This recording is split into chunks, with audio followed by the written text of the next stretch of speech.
बात युद्ध की करते हैं। वैगनर चीफ जिंदा है या मुर्दा, या फिर उसे किसी कैद में रखा गया, इस वक्त पूरी दुनिया के सामने सबसे बड़ी पहेली यही है। अमेरिका के एक जनरल ने जो दावा किया है उसे सुनकर सभी के होश उड़े हुए हैं और रूस के उस दावे पर भी अब सवाल खड़े हो रहे हैं। वो दावा जिसमें 23 जून को प्रिगोजिन और पुतिन की मुलाकात का दावा किया गया था। लेकिन अमेरिका की बात करें तो अमेरिका के जनरल ने जो दावा किया है वो बिल्कुल अलग है। ऐसे में सवाल यह है कि आखिर इस वक्त वैगनर चीफ कहां है, और अगर वो जिंदा है तो किस हाल में जिंदा है।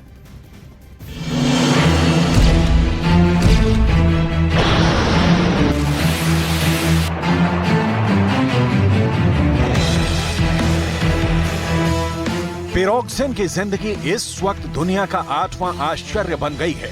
आखिर पिरोग्जिन के साथ क्या हुआ? पुतिन के खिलाफ बगावत करने वाले पिरोग्जिन को क्या काल कोठरी की सजा दे दी गई है, या फिर वैगनर चीफ पिरोग्जिन मारा जा चुका है?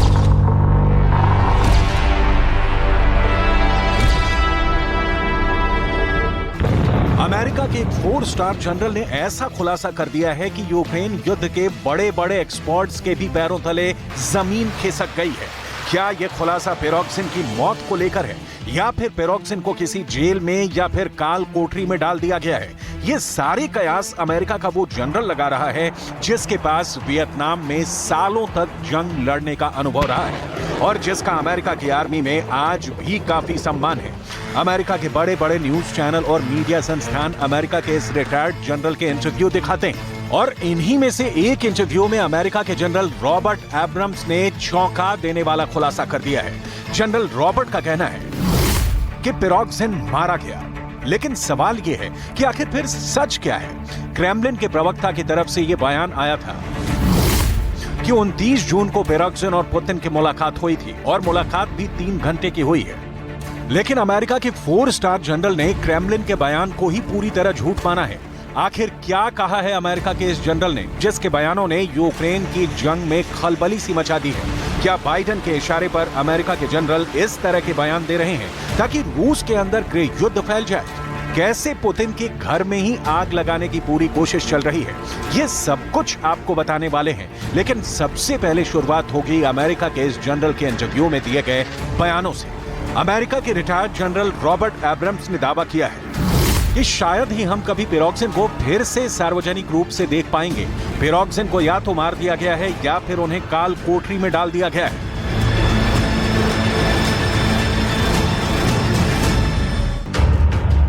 यानी अमेरिका के एक बहुत सीनियर रिटायर्ड मिलिट्री ऑफिसर का साफ साफ कहना है कि पिरोग्जिन को मार दिया गया है। अब ऐसे में सवाल ये उठता है कि आखिर इस दावे का आधार क्या है। दरअसल अमेरिका के रिटायर्ड जनरल रॉबर्ट एब्रम्स का मानना है कि 23 से 24 जून के 48 घंटों में वैगनर चीफ पिरोग्जिन की बगावत की तस्वीरें सामने आई थी, और इसके बाद से आज तक वैगनर चीफ पिरोग्जिन की कोई भी तस्वीर सामने नहीं आई है।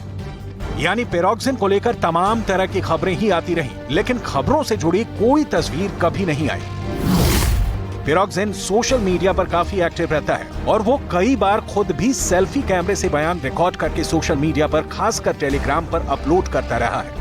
वैगनर चीफ को करीब से जानने वाले लोग ये बताते हैं कि पिरोग्जिन को सोशल मीडिया एप्लीकेशन टेलीग्राम पर वीडियो पोस्ट करने की आदत है। यहां तक कि कई बार पिरोग्जिन ने पूरे दल बल के साथ अपनी वैगनर आर्मी के साथ ही वीडियो और तस्वीरें टेलीग्राम पर पोस्ट की है।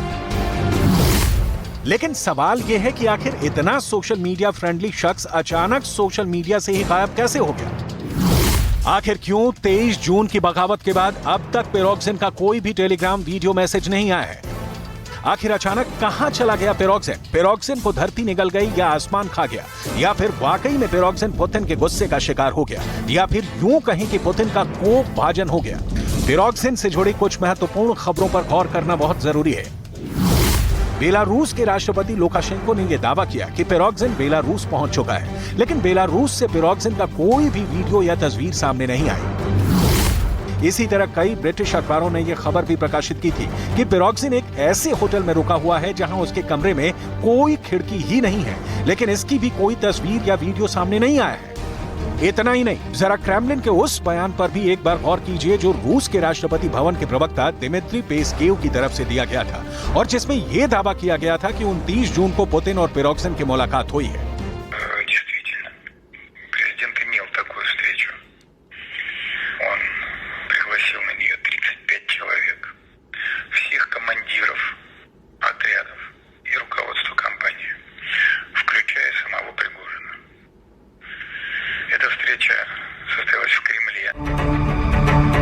मामला बिल्कुल शीशे की तरह साफ है। अहम बात यह है कि क्रेमलिन ने यह दावा किया कि पिरोक्सिन और पुतिन की मुलाकात हुई है। मुलाकात 3 घंटे तक चली, लेकिन हैरानी की बात यह है कि यहां पर भी पुतिन और पिरोक्सिन की मुलाकात की कोई तस्वीर या वीडियो सामने नहीं आई। जबकि वहीं चेचन्या स्टेट का प्रमुख रमजान कादिरव जब भी पुतिन से मुलाकात के लिए जाता है, बाकायदा वीडियोग्राफी होती है और रमजान कादिरव और पुतिन के बीच मुलाकात की तस्वीर भी सामने आती है। यहां तक कि जब रमजान कादिरव का बेटा पुतिन से मिला तो उसकी भी तस्वीरें सामने आई। लेकिन बड़ा सवाल यह है कि आखिर पुतिन के साथ पिरोक्सिन की मीटिंग की तस्वीरें क्यों नहीं सामने आई। पिरोक्सिन की लेटेस्ट तस्वीर वही है जब उसने 23-24 जून को पुतिन के खिलाफ रोस्तोव शहर में बगावत कर दी थी। उस दौरान पिरोक्सिन रूस के कुछ जनरलों के साथ सड़क पर बातचीत करता हुआ नजर आया था। और इसके अलावा जब पिरोक्सिन रोस्तोव से रवाना हुआ था तब भी पिरोक्सिन के साथ तस्वीर खिंचवाने के लिए लोगों की दीवानगी नजर आई थी। यही वो तस्वीरें हैं जिसके बाद पिरोक्सिन कहीं नजर नहीं आया। और इन्हीं तथ्यों के आधार पर अमेरिका के रिटायर्ड जनरल रॉबर्ट एब्रम्स ने यह बयान दिया कि पिरोक्सिन या तो मारा जा चुका है या फिर काल कोठरी में बंद किया जा चुका है। यहाँ एक बहुत अहम बात यह भी है कि बेलारूस के राष्ट्रपति अलेक्जेंडर लुकाशेंको का बयान रिकॉर्ड पर है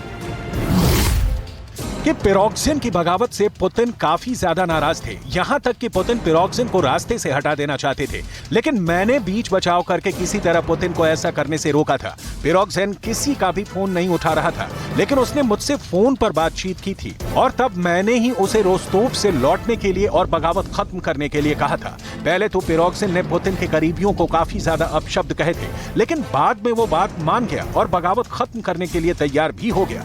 यहाँ पर अहम बात यह भी है कि पुतिन पिरोक्सिन से बहुत ज्यादा नाराज थे और उसे खत्म कर देना चाहते थे, लेकिन पुतिन की टीम इसलिए राजी नहीं थी क्योंकि पुतिन के सलाहकारों ने उनको ये बात समझाई थी कि अगर पिरोक्सिन को मार दिया गया तो रूस के अंदर अति राष्ट्रवादी लोग पुतिन से नाराज हो सकते हैं। ऐसे में यूक्रेन के युद्ध के दौरान रूस की सेनाओं के मनोबल पर भारी असर पड़ सकता है। तो फिर क्या सच कुछ और है? क्या पिरोक्सिन को बेलारूस भेजा ही नहीं गया और दुनिया को दिखाने के लिए और भ्रम पैदा करने के लिए यह दावा किया गया कि पिरोक्सिन को बेलारूस भेज दिया गया है? और ऐसा हो सकता है कि पिरोक्सिन को कैद में ले लिया गया हो। वैसे भी रूस के तमाम संसाधनों पर पुतिन का पूरा कंट्रोल है। यहाँ तक कि रूस के अंदर स्टेट मीडिया यानी सरकारी मीडिया भी पुतिन के इशारों पर ही काम करता है। पुतिन ही नहीं, दुनिया का कोई भी बड़ा लीडर अपने खिलाफ बगावत करने वालों को कभी नहीं बख्शता है, क्योंकि ये आगे चलकर उसकी सत्ता के लिए एक बहुत बड़ा खतरा भी साबित हो सकता है। यहाँ तक कि रूस के राष्ट्रपति भवन के प्रवक्ता दिमित्री पेस्केव का एक ताजा बयान भी सामने आया है और इस बयान में उन्होंने वैगनर पर तो बयान दिया, लेकिन वैगनर चीफ पर कुछ भी नहीं कहा।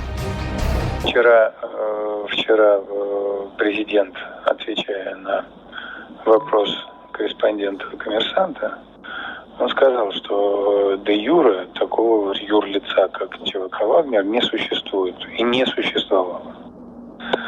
Вот, и что это вопрос для изучения, рассмотрения дополнительного. Достаточно сложный вопрос в целом о юридическом статусе. और अब ये तस्वीरें देखिए, ये खतरनाक और भारी हथियार आखिर किसके हैं? दरअसल ये सारे हथियार वैगनर आर्मी के हैं। वैगनर आर्मी के पास होवित्जर तोपें थी, लेकिन ये तोपें अब रूस की आर्मी ने वापस ले ली हैं। वैगनर चीफ के पास टैंक थे, ये सारे टैंक भी वैगनर ने अब रूस को लौटा दिए हैं। यहाँ तक कि बख्तरबंद गाड़ियां भी वापस हो गई हैं।